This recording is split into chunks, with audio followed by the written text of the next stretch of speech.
Threepourdecisions wishes you a happy Halloween.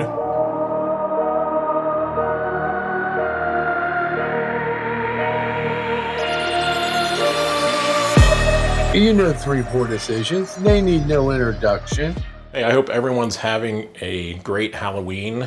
Today we're going to share 3 Halloween-related festive bottles with you, as well as some stories and information regarding haunted distilleries. Ooh. So in front of us we got the J. Mattingly, which this is actually J. Mattingly's rebranded name, which is now known as Bourbon 30. This was their first ever Halloween themed bottle. It's called Bourbon 31. This is a blend of 51% bourbon, 29% light whiskey, and 20% rye. It's double staved, making it scary good. And then we've got the J. Mattingly 99.1 light whiskey coming in at 129 proof. And this is Smoke Wagon. This is the uncut, unfiltered, straight bourbon whiskey out of Las Vegas. It is 57.25%, so that is roughly 114 proof. And this J. Mattingly 99.1 is actually called Cornfield Classic. We're going to go through, try these up, let you know what we think of them, let you know why we think you may like them. And in between each pour is when we're going to talk about these haunted distilleries. So the first one up is on your left. That is the J. Mattingly Bourbon 30, Bourbon 31 bottle. Excellent color on the juice. Oh, wow. I will say that we've been sitting on this bottle now for a while. This did launch last year. I'm getting some graininess and like a bag of peanuts. I get like a ton of allspice, even some vanilla on here. And I will say that J. Mattingly launched this stating that it had notes of pumpkin pie. So when I seen that, I was quite intrigued. Now that you mention that, I can definitely pick that up on the nose. Even some pie crust and that signature whipped cream, which is so essential when you eat pumpkin pie. Some cinnamon. Yeah, which, pumpkin pie, you're really not tasting the pumpkin, right? It's the allspice, it's all the other flavors that are added to it. So what was really intriguing was, the fact that they didn't add any type of flavorings to this. So if they're pulling notes of pumpkin pie, things like that, this is everything that would have been picked up with that oak interaction.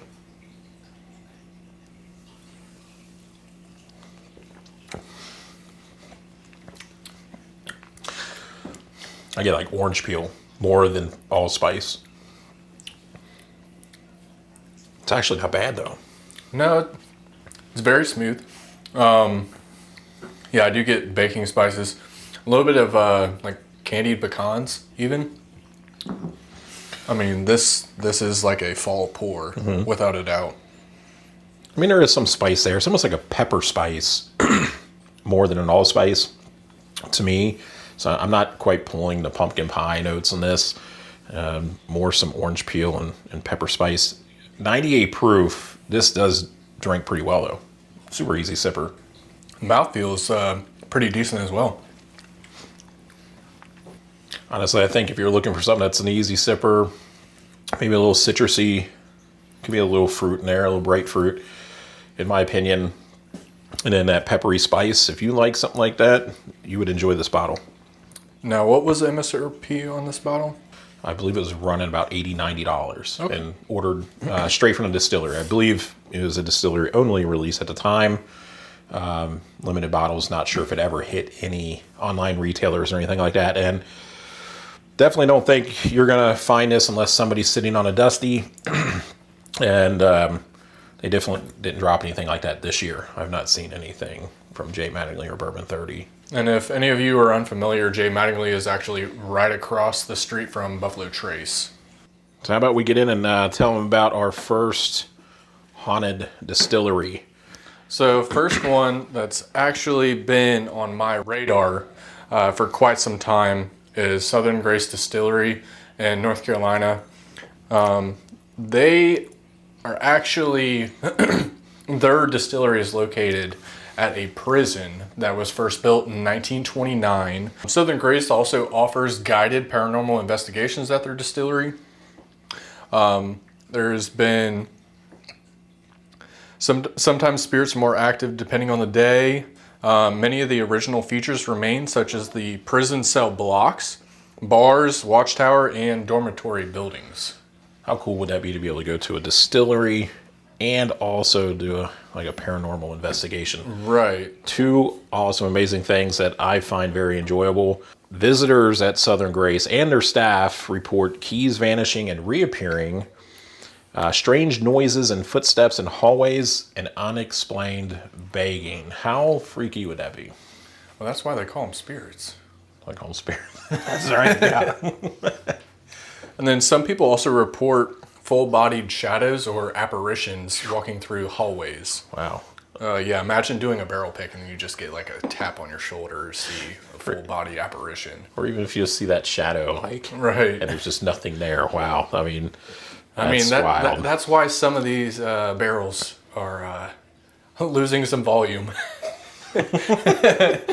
Ghosts are just tapping in with a thief at night. The angel share. Yeah, the angel share. Ghost share.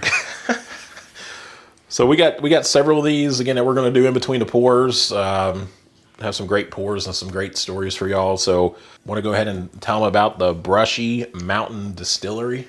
So up next, this is the Brushy Mountain Distillery located in Tennessee. So after the Civil War, coal mining took off. Some citizen miners attacked and burned down the state prison, which led to the Coal Creek War.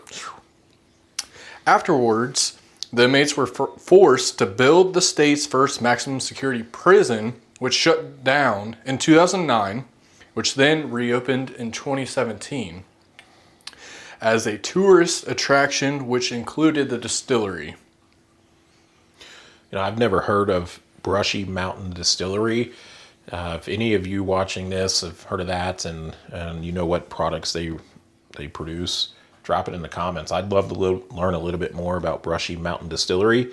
But visitors there have been touched, shoved, scratched, and even growled at. So imagine that during a tour. You're just there, looking at some barrels. You're looking at the history of the place, right, and something growls at you or scratches you. That's just too much. Oh man, Hank, why are you scratching my back? I need a couple pours before going into something like that. But again, an awesome experience to be able to go to a place, do a tour, and see the history of the distillery and potentially some paranormal stuff as well. I'm honestly surprised that Jack Daniels wasn't on the list with how famous Jack Daniels is and how much history involves Jack Daniels. Yeah, we are going off of what's stated to be the top 7 most haunted distillery. So Jack Daniels did not make that top 7. Maybe they're in the top 10. They did not hit the top 7. And if any of you guys have ever had any paranormal activity that you firsthand witnessed, please drop it down in the comments. We would love to hear some feedback. Do you guys believe in ghosts? That's a hot take right there.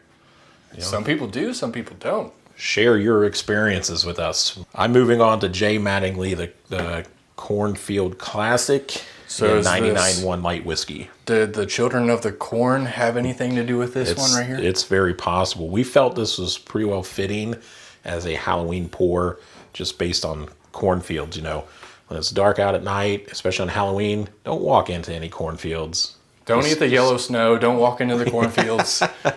Definitely avoid the cornfields at night on Halloween. But this one is coming in at, I believe, 129 proof. Oh, yes. That is quintessential creamed corn. Yes. Corn pudding, cornbread. There is definitely a lot of corn on that. But the more that I nose this glass, I get some chocolate also. Now, when I first tried this, I remember I was getting tons of lemon and citrus notes. I pick up a little bit of like cocoa powder on the back end, but that citrus note is still very prominent. Yeah. Like a lemon bar in a way. It's probably based on the fact that it's a light whiskey and it's 99.1 and it's probably fairly youthful. I'm not sure of the age statement of this bottle. So I wonder why corn attributes so much lemon whenever it's very youthful. that's a good question. Because it's the color yellow? I mean, it could be partially you going into it thinking, like associating something with the color. I mean, it's possible. The palate is completely different than the nose, though. Oh, wow. Outside of the chocolate, the cocoa note, like that does come across on the palate. I think this is really enjoyable for potentially a youthful light whiskey. I'm not the biggest fan of light whiskeys. This is definitely a very well blended light whiskey. You always know I'm a rye guy for a reason. I love my spice. I love my complexity. Love my 36 rye mash bill. But this is a great sipper. Does not drink nearly the 129 proof. It does have a long finish. Yeah, most of what I'm picking up on the nose transfers to the palate. It's not very complex, but it's very smooth and enjoyable. You know what else I get on the palate with this? Some pineapple and some coconut. There's coconut in there as well. There was one pour recently that I was picking up some tropical notes. It might have been when we went to Rural Inn. I was picking up some like melon, like cantaloupe or honeydew melon. I'd never picked up before. I can get what you're saying though. The pineapple. I actually thoroughly enjoy that. If you like tropical notes within your whiskey or your bourbon, you would probably like that bottle. And it drinks well too for the 129 proof. You know what? Now that I'm thinking of it, this is like a cast strength pina colada. I mean, this is solid. This is solid. This bottle also has some very cool wax. They swirled a green and yellow wax on the top. I mean, I like what they did with this bottle. Which I'm surprised the wax is still hanging on. Right, right. Just cannot get rid of that wax. That wax is too cool. And then just the name of bottle, Cornfield Classic. Come on, like, you know, you would think it would be horrible, but if somebody's going to put a name like that on it, it's most likely going to be the opposite. It's probably going to be pretty good. Again, this is a bottle that we picked up, believe it or not, a year ago. So you may not find this bottle around. The MSRP on this, I got this as in a closeout in the state of Ohio at Jungle Gems. And I want to say I got it at a pretty good deal around like $65 bucks, I like think. $65, which I think it was down from like $100. Yeah. Picked it up. Again, if you come across this bottle, it's going to be in somebody's collection or selection, and it's going to be a dusty. Keyword collection or selection. Collection or selection. If it's in somebody's selection, it's probably opened. If it's in a collection, you might be able to get it still sealed. Again, it's got some nice tropical notes on it. Drinks pretty good. Decently high proof. You like tropical notes, you would like that bottle. Out of the two, I am all for this Cornfield Classic. I think it's pretty good. That is very good. So back to a couple more haunted stories for y'all. So Buffalo Trace. I know y'all have heard about Buffalo Trace. If you're into whiskey of any kind, you are all familiar with Buffalo Trace. 100%. One of the most prestigious, reputable distilleries around. It is also one of the most famous haunted distilleries. So if any of you have ever tried Blanton's Single Barrel, the man behind Blanton's, the world's first single barrel, his name is Albert Blanton. And apparently, to this day, some people feel his presence is still present. Some people have noticed some apparitions about the same size and look as Albert Blanton. I personally have been to Buffalo Trace a handful of times, and I've never encountered anything like that before. Didn't he start working at Buffalo Trace when he was 16? And then... Yeah, I think he worked there from age 16, ended up retiring around age 47. Yeah, I think he started in as like some type of like office boy. I'm pretty sure that's how they described it, being an office boy, and then worked his way up quickly to the president, and he was president of Buffalo Trace for, I'd say, at least a couple of decades before he retired out. And as Tanner mentioned, guests have described a man that appeared to be with a tour group. So imagine yourself going through Buffalo Trace with a tour group and seeing someone just walk into a row of barrels and disappear into thin air. That'd be pretty creepy. These descriptions closely resemble the appearance of Albert Blanton in his later years. So I've been on several tours there. Mr. Neat has been on, I think, probably as many tours as both of us combined, or more tours than both of us combined. It'd just be crazy seeing just a ghostly figure that looked like Albert Blanton too, because I'd want to shake his hand, right? Just kind of like start walking down these barrels and just the tour guy would be like, "Oh, wow. don't worry about that. He's always here." That'd be the best tour of my life right there, and especially if it looked like Albert Blanton. Like, no way. Hey, Albert, can we get a sample of some Blanton straight from the barrel? Right. Dented Brick Distillery is another one out of Utah. So Dented Brick Distillery in Utah was a craft distillery. It was located on an artesian well. It was owned by Ron Larson, his family, including a grandfather who was a water witch. I've never heard of what a water witch is, never heard of that term before. So I'm unfamiliar with what a water witch is. According to the distillery, Larson was involved in a shooting that left dents in the bricks of his home. And then, great idea. Let's take some of these bricks and put them into the distillery. So that's what they did. And after that, some people believe that Larson's spirit transferred from his home to the distillery. Which that makes sense. I personally would not follow suit with that idea, but to each their own. Right, and employees are reported hearing footsteps, shuffling, or lights that mysteriously turn on and off. Paranormal hunters have also attempted to catch a glimpse. So, I think it's a great idea to take some of that history and move it into that distillery. But sure, if there's an apparition or something, somebody's soul that moved into those bricks, well, guess what? That distillery has now just become haunted, right? Let's share another one with them. Denver Distillery out of Colorado. That's another one that's quite haunted. So this building was first erected in 1891, and it was then again renovated in 2017, and it wasn't until then they experienced their first paranormal experience. A guest late at night saw a ghost figure go through one of the walls, that's quite wild, wearing a tuxedo, but had no legs. See, that's extremely creepy right there.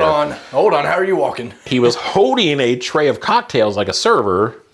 Others reported feeling tugs at their clothes, and then some report that it may have something to do with the angel share. Huh. Wow. Which I had always wondered why most ghosts in movies or cartoons don't have any legs. Well, that explains it right there. Right. So that's Denver Distillery, as well as Dented Brick Distillery. If any of y'all live close to those, maybe go check them out and just make sure you keep your eyes peeled, because you never know what's going to be lurking behind you. And then up next, we have the Smoke Wagon, the uncut, unfiltered, which I've actually never tried many smoke wagons. It's MGP that's aged down in Las Vegas, so you already know it's going to have some of that heat interaction down there. It's about 114 proof, and is this a pick or is this? Nope, this is just a standard release. Okay. But it is their batch 207C that was bottled June 29, 2024. We haven't had it since 2024. I happened to find this sitting on a shelf, and it happened to be one of their older batches. I wanted to pick it up and to be able to try something from last year. I'd absolutely love to nose on this. Wow. This has got the best nose out of the three to me. And in my opinion, I agree with you. Stone fruits, it has more oak interaction. A ton more oak interaction. Now, this one to me is a little nutty. There's some nuts on this one, fruit. Nothing tropical on this one to me, though. I'm I'm picking up more fruit on this. It's less nutty compared to the first two. I mean, I was really only picking up some nutty qualities on the first bottle. This one, though, best nose. Let's see how it is on the palate. Definitely best nose, but on the palate, again, some of that nuttiness transfers. It's not, I don't know that it's the best on the palate.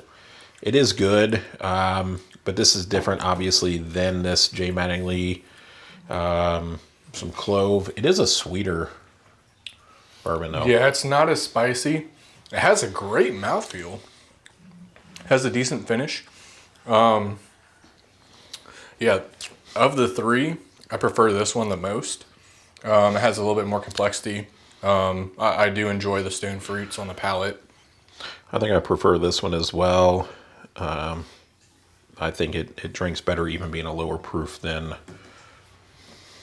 the Cornfield Classic. And I mean, it does bring in a little bit more flavor overall. Now, we picked this bottle. We wanted to go with a Smoke Wagon, one of their Halloween or seasonal editions. Unfortunately, we cannot find one available really local to us. So we went with one of their other bottles. That happened to be just about a completely blacked out bottle.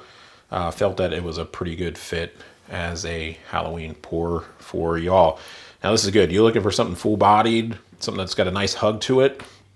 Still brings in good oak flavors, some decent sweetness. I pull a little sweet, like little nuttiness. Hannah pulls some stone fruits. If you like those, you would like this bottle. And I think this is definitely a step above the Halloween edition. The best thing about the Halloween bottle is you get a glow-in-the-dark label. It is younger and it is a lower proof than this offering. But then again, we were trying to find that, but around our area, we couldn't find it. So up next, we have Patapsco Distillery in Sykesville, Maryland.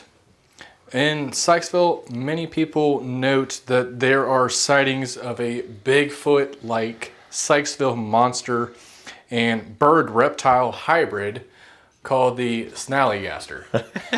The Snallygaster. Yes, that's the first time I've ever heard of anything such as that. I'm familiar with the Mothman sightings in, I believe it's Virginia, right?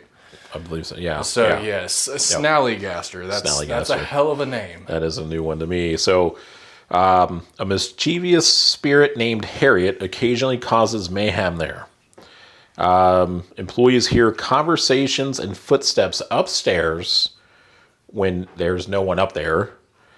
Phenomena also included a display of t-shirts mysteriously pushed out of cubbies and strings of Christmas lights getting pushed off the tasting bar after hours. So that's quite interesting. Now, this is like a lot of employees, talking about this. I mean, if you go there, you might be able to see that mischievous spirit named Harriet causing some type of mayhem. So definitely go check them out. Thornton Distilling out of Illinois. That's also in the top 7. It was originally built in 1857 as a brewery. The Chicago suburbs facility fell under Al Capone's control during Prohibition and soon became the mobster's largest bootlegging facility. Then, in 2019, it was reborn as Thornton Distillery. That's quite interesting. Al Capone led the Chicago Outfit, a powerful crime syndicate known for bootlegging, among other activities. Today, the Night Watchman, a security guard for the outfit, still roams the distillery. That is what's reported there. So, imagine seeing something potentially looking like it's from that era that's roaming the facility. I mean, that might be quite frightening. I mean, I'd love to go there and see something like that. That might make a believer out of me. Right. And I mean, anytime we are going to tour these distilleries, we will be recording. So you never know, the camera might pick something up. Right. Make sure you pay attention to our distillery tours. The Maker's Mark 1 coming up. Yeah. Look at the sides, look in the corners of where we're recording. You might catch something. If you guys see an orb, let us know. Yeah, right. The final one that we have for you is out of no other than wild turkey. The only, one and only wild turkey. In 1869, the Rippey family founded what is now known as wild turkey. Employees have reported unexplained sounds in the distillery and barrel warehouses, including footsteps, voices, and the sounds of typewriters. So the sounds of typewriters, they're getting to work. You know that's going way back then. One person also reported this one employee also reported a ghostly apparition touching them, and they believe that it's a deceased distiller employee who continues to haunt the grounds. So why would that distiller employee still want to haunt the grounds unless they were a disgruntled employee? I don't know. Maybe they were a little disgruntled. So, it's been absolutely awesome sitting here sharing these stories with you all while we're, sharing Three Pours with you as well. I just want to add that we personally know the owner of Hocking Hills Moonshine, and the owner of Hocking Hills Moonshine happens to live upstairs, and we did a tour there. We do have it recorded. This recording may get held back for our Patreon once we get that fully set up, but he actually reported while sleeping at night, some type of apparition grabbing his foot, as well as screaming in his face at night while he's sleeping. And then, didn't he report one other thing? Yeah, so his kitchen is not that far away from his bedroom. And one night after he did his dishes, he had them sitting on the drying rack. He went to bed later after that, and he heard some rustling, like some plates moving around. Like, hold on. Why are these plates moving around? I just got done with them. Somebody in here in the kitchen making food after I just cleaned them. No, there was no one there. So if you have the chance to go there, check it out. Ask Brian to tell you about his haunted stories, and I'm sure he would love to share them. But again, it's been absolutely awesome sharing these stories with you, sharing 3 great pours with you. And I hope everyone is having a happy and safe Halloween. And just remember, there are no bad decisions. Just 3 pour decisions. Trick or treat, smell my feet, give me a pour of something neat. Cheers. Cheers.